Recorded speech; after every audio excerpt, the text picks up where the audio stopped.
Welcome to the Real News Network. I'm Jessica Devereaux in Baltimore.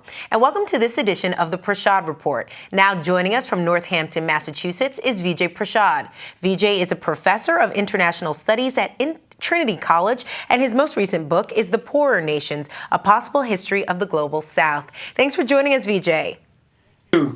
So, Vijay, this week, the Torture Report's executive summary came out. I know you've been reading it more than once, you told me off camera. Tell us what really stood out to you in this report.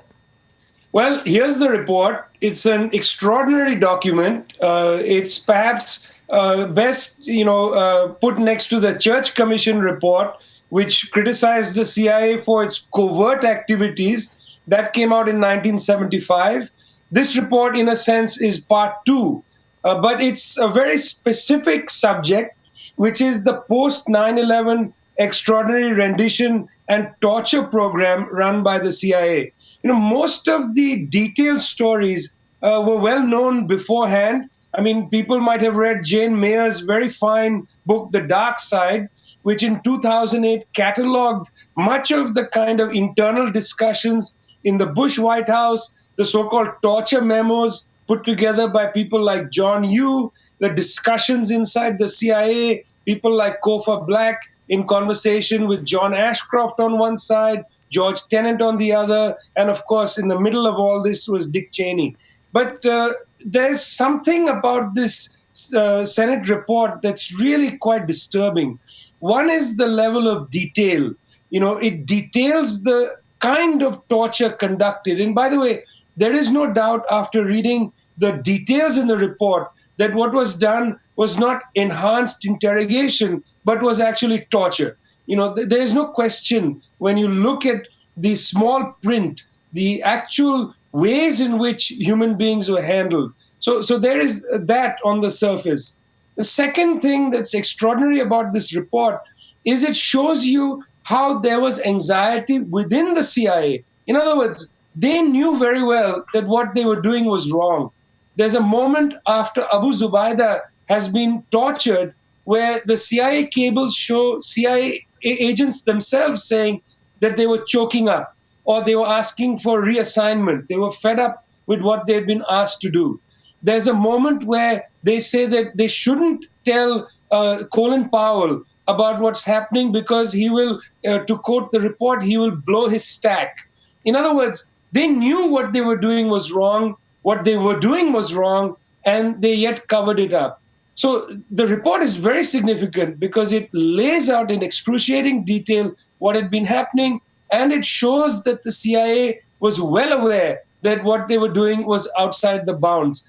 And one thing about this, I think that's very important, where the report fails is it doesn't actually tie a proper chain of command. It puts a lot of the blame on the CIA.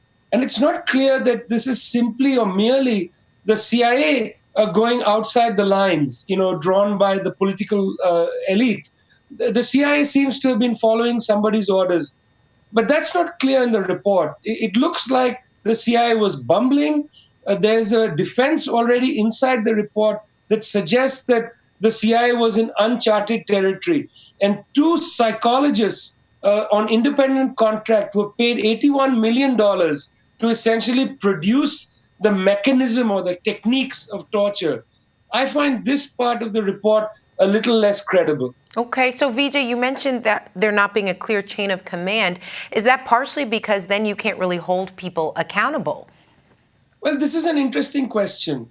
Already, the UN, High Rapporteur on Human Rights has suggested that the United States, being a signatory to the Convention Against Torture, has to act on the basis of this report. Whether there's a chain of command established or not, the United States has itself now said that it has conducted torture, and therefore the government has to in some way act. So there is no question that on the international terrain, there is a call for accountability. The problem is, of course, who do you hold accountable? Do you hold accountable the lowest level CIA official?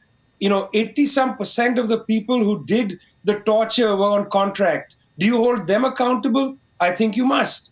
Do you hold accountable the people that signed off on these orders? I think that's inevitable. In the report, it's clear that the CIA bureaucracy was, knee deep involved in setting policy for torture. It's also clear that Condoleezza Rice, as the head of as the national security advisor, was signing off on this stuff. It's also clear that Dick Cheney was aware. Now, in the report, they suggest that the president, in other words, George W. Bush, was unaware of the actual mechanisms of torture until 2006.